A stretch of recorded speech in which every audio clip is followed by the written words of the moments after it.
বাণিজ্য ও প্রতিরক্ষা চুক্তি বাস্তবায়নের আহ্বান, তারেক রহমানকে অভিনন্দন ট্রাম্পের।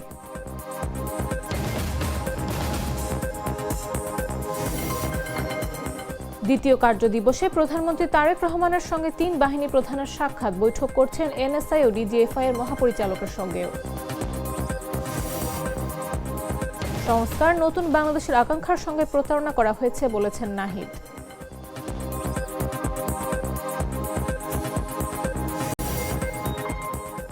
রমজান ঘিরে ঊর্ধ্বমুখী নিত্যপণ্যের দাম, বিপাকে ক্রেতারা। রমজানে 10 লাখ পরিবারকে কম দামে দুধ, ডিম ও মাংস দেবে সরকার।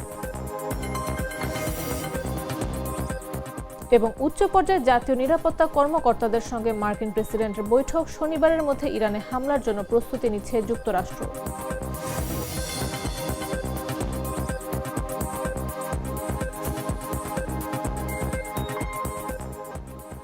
সন্ধ্যা 7টা নিউজে সবাইকে আমন্ত্রণ।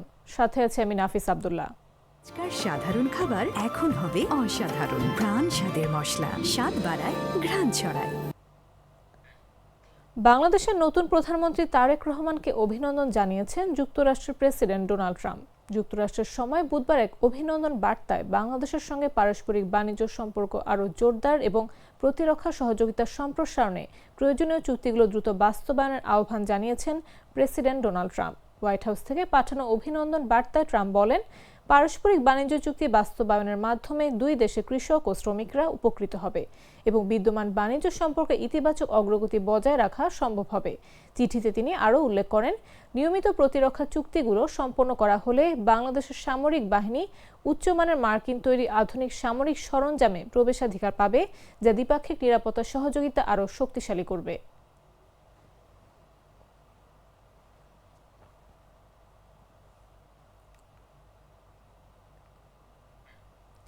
দ্বিতীয় দিনের মতো অফিস করছেন প্রধানমন্ত্রী তারেক রহমান।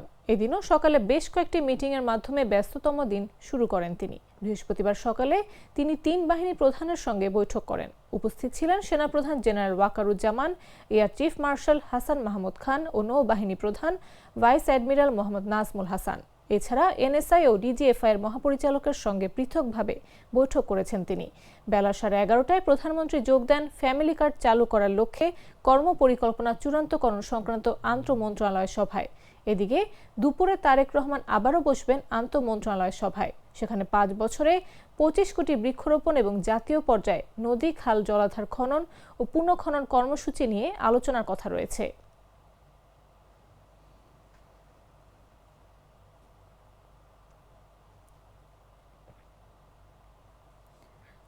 সরকার শিক্ষা নিয়ে রাজনীতি নয়, দেশ করবে বলে মন্তব্য করেছেন শিক্ষা প্রতিমন্ত্রী ববি হাজ্জাজ। বলেন, শিক্ষা প্রতিষ্ঠান থেকে শুরু মন্ত্রণালয়কে স্বচ্ছতা ও জবাবদিহিতার আওতায় আনা হবে। বৃহস্পতিবার সচিবালয়ের সাংবাদিকদের সঙ্গে কথা বলার সময় তিনি এই মন্তব্য করেন। বাংলা ও ইংরেজির পাশাপাশি পর্যায়ক্রমে তৃতীয় ভাষা যেমন আরবি, চীনা, জাপানিজ, ফরাসি, যেগুলো শ্রম বাজারে এবং উচ্চশিক্ষার চাহিদা বিবেচনায় আমরা ঠিক নির্ণয় করব।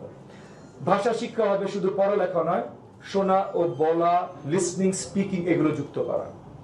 মূল্যায়নে ধাপে ধাপে কমিউনিকেশন স্কিল যোগ করব, কারণ পরীক্ষা যা মাপে স্কুল সেটাই শেখায়। এবার আমরা বলি, মাননীয় প্রধানমন্ত্রী জনাব তারেক রহমান যে বিশ্ব প্রতিযোগিতামূলক মানব সম্পদ তৈরির কথা বলেছেন, বহুভাষা শিক্ষা তারই একটি বাস্তব হাতিয়ার করে আমরা তুলব।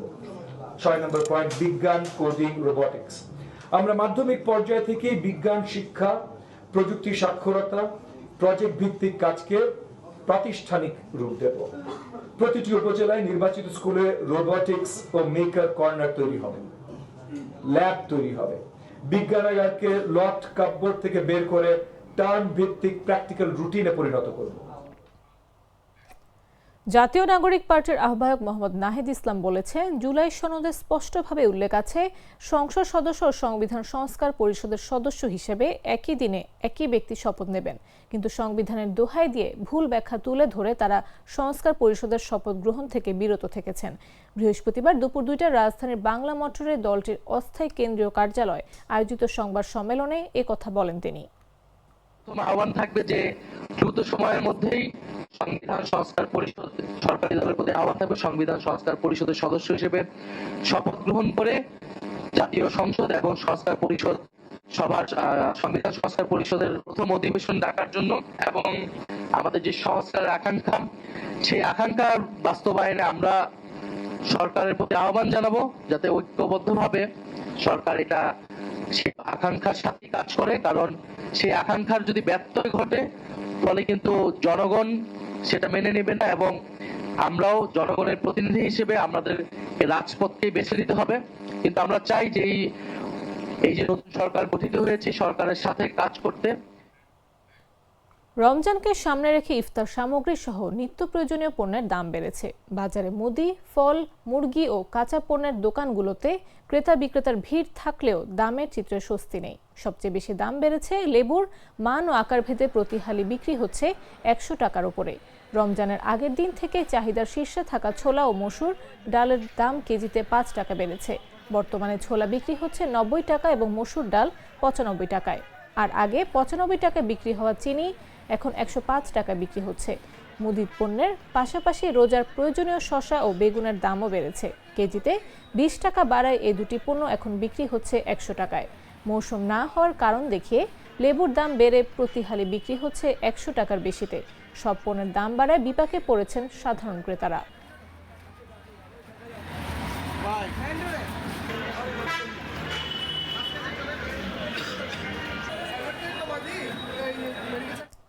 রমজানে নিম্ন আয়ের 10 লাখ পরিবারকে সরকার সুলভ মূল্যে প্রোটিনের চাহিদা পূরণের আওতায় নিয়ে আসার উদ্যোগ নিয়েছে বলে জানিয়েছেন মৎস্য ও প্রাণী সম্পদ প্রতিমন্ত্রী সুলতান সালাউদ্দিন টুকু। বৃহস্পতিবার রাজধানীর মহাখালীতে প্রাণী সম্পদ গবেষণা প্রতিষ্ঠানের সুলভ মূল্যে দুধ, ডিম ও মাংস বিক্রি কার্যক্রমের উদ্বোধনী অনুষ্ঠানে এ কথা বলেন তিনি। প্রতিমন্ত্রী বলেন, এবার 10 লাখ পরিবার কম দামে দুধ, ডিম ও মাংস কিনতে পারবেন। এ লক্ষ্যে উত্তরা, আজিমপুর, মিরপুর সহ রাজধানীর 25টি স্পটে বিক্রয় কার্যক্রম শুরু করা হয়েছে। চলবে পুরো রমজান মাস জুড়ে। দেশের অন্যান্য জেলাতেও এই উদ্যোগ ছড়িয়ে দেওয়া হবে বলে জানান সুলতান সালাউদ্দিন টুকু। তিনি বলেন, এতে ডিমের ডজন মিলেছে 96 টাকায়, 1 কেজি দুধ 80 টাকা ও 1 কেজি মাংস 650 টাকায়। এই উদ্যোগের ফলে বাজারেও জিনিসপত্রের দাম কমে আসবে। এদিকে সরকারের এমন উদ্যোগে সন্তুষ্টি প্রকাশ করেছেন সাধারণ মানুষ। সবসময় থাকলে তো ভালো হইতো, এরকম সপ্তাহে বা 15 দিনে যদি আমাদেরকে অন্তত তোমাকে দুধ, ডিমটা দিত। মাংস তো আমরা কিনা তো না, দুধ, ডিমটা বেশি প্রয়োজন, বাচ্চাদেরকে দুধ, ডিম লাগেই। বাজার তুলনায় তো অনেকই কম। বাজারে গরুর মাংস 800 টাকা করে, আর এখানে 650 করে।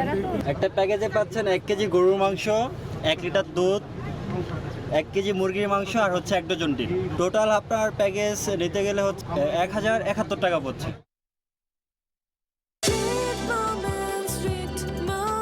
Treat chocolate. Treat moment. Sweet moment.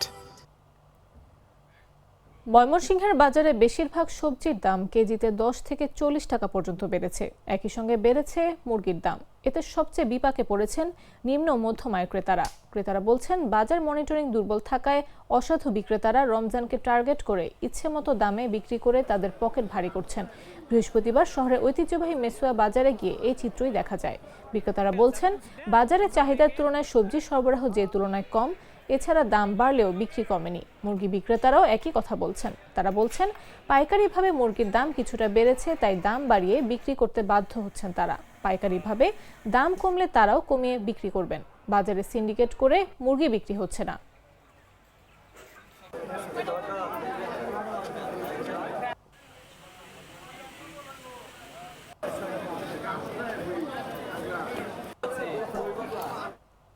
এদিকে রমজান মাসে নিম্ন আয়ের মানুষের পাশে দাঁড়াতে ব্যতিক্রমী উদ্যোগ নিয়েছে কিশোরগঞ্জের করিমগঞ্জ উপজেলার নিয়ামতপুর রোহা গ্রামের জেসি অ্যাগ্রো ফার্ম। রমজান জুড়ে খামারটির উৎপাদিত দুধ মাত্র 10 টাকা লিটার দরে বিক্রি করা হচ্ছে। বৃহস্পতিবার সকাল 10টা থেকে এই কার্যক্রম শুরু হয়। প্রথম দিন থেকেই খামারে নারী পুরুষের ভিড় লক্ষ্য করা যায়। অনেকে 10 টাকায় দুধ নিয়েছেন, আবার কেউ কেউ বিনামূল্যেও পেয়েছেন। প্রতিদিন সর্বোচ্চ 90 জনকে 1 লিটার করে দুধ দেওয়া হবে বলে জানিয়েছে কর্তৃপক্ষ। রমজানের শুরুতেই এমন উদ্যোগ এলাকায় ইতিবাচক সাড়া ফেলেছে। স্থানীয়দের মতে, নিত্য প্রয়োজনীয় পণ্যের মূল্য বৃদ্ধির এ সময় এ ধরনের মানবিক উদ্যোগ অন্যদেরও অনুপ্রাণিত করবে।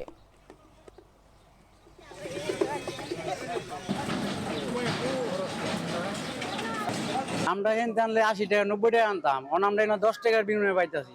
এটা আমরা ভালো না, আমরা তো 80 টাকা করে বাঁচতে আছে।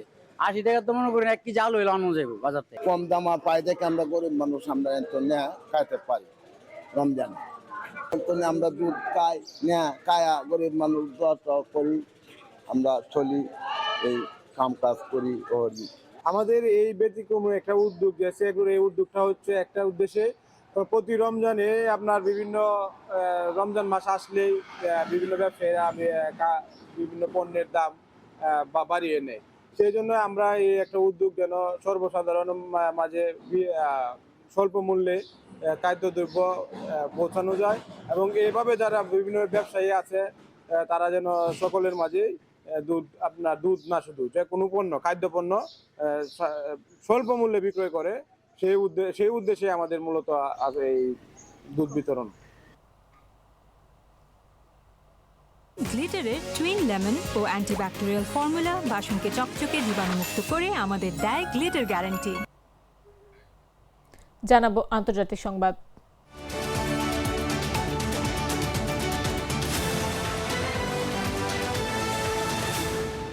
মার্কিন প্রেসিডেন্ট ডোনাল্ড ট্রাম্প ইরানের বিরুদ্ধে সামরিক হামলার সম্ভাব্য সময়সূচি নিয়ে জাতীয় নিরাপত্তা কর্মকর্তাদের সঙ্গে আলোচনা করেছেন।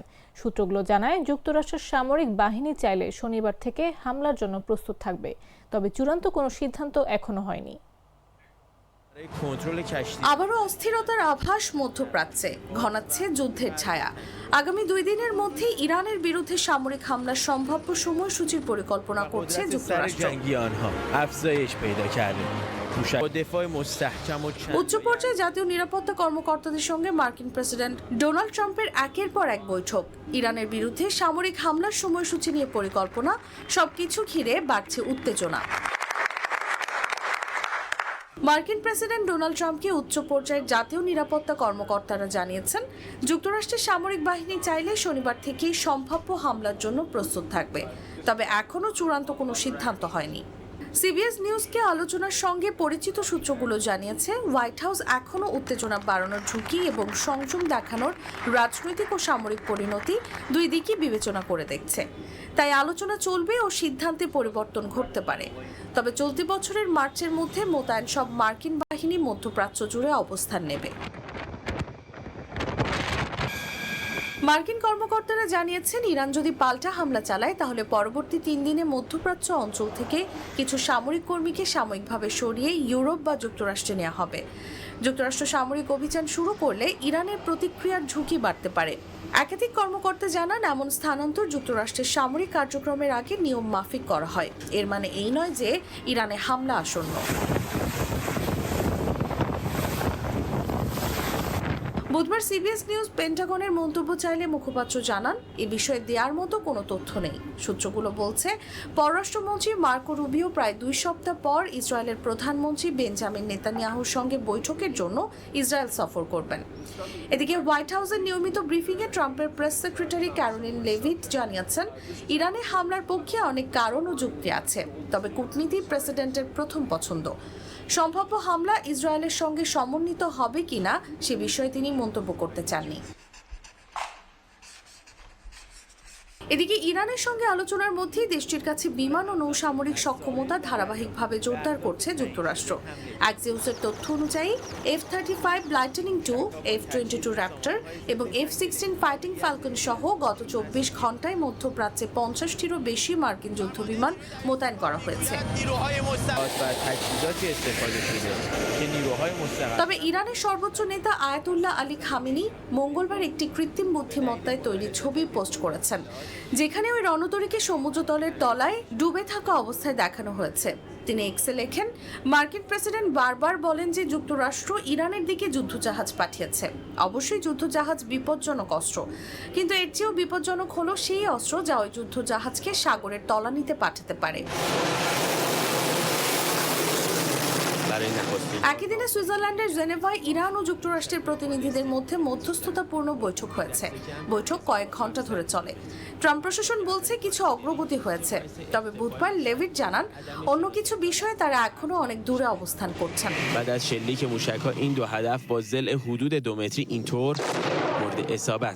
চলমান যুক্তরাষ্ট্র ইরান আলোচনা এমন সময় হচ্ছে যখন ট্রাম্প প্রশাসন সম্ভাব্য সামরিক অভিযানের প্রস্তুতি হিসেবে ইরানের আশপাশে ভারী সামরিক শক্তি জড়ো করছে।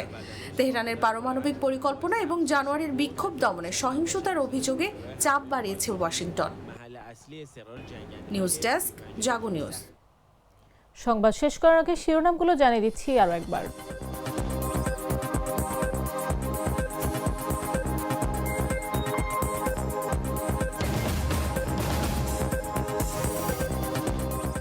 বাণিজ্য ও প্রতিরক্ষা চুক্তি বাস্তবায়নের আহ্বান, তারেক রহমানকে অভিনন্দন ট্রাম্পের।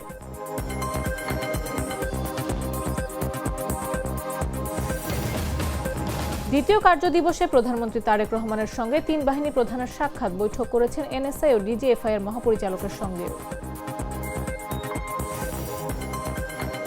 সংস্কার, নতুন বাংলাদেশের আকাঙ্ক্ষার সঙ্গে প্রতারণা করা হয়েছে বলেছেন নাহিদ।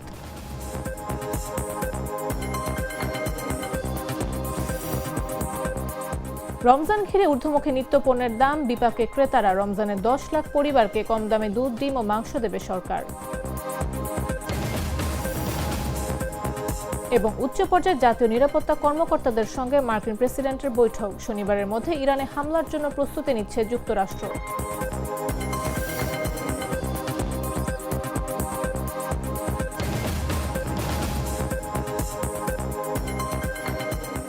দর্শক, এই ছিল এখনকার মতো। প্রতি মুহূর্তে সর্বশেষ খবর পেতে ভিজিট করুন jagonews24.com, ফলো করুন আমাদের ভেরিফাইড ফেসবুক পেজ এবং সাবস্ক্রাইব করুন জাগো নিউজের ইউটিউব চ্যানেল। এতক্ষণ সাথে থাকার জন্য ধন্যবাদ সবাইকে।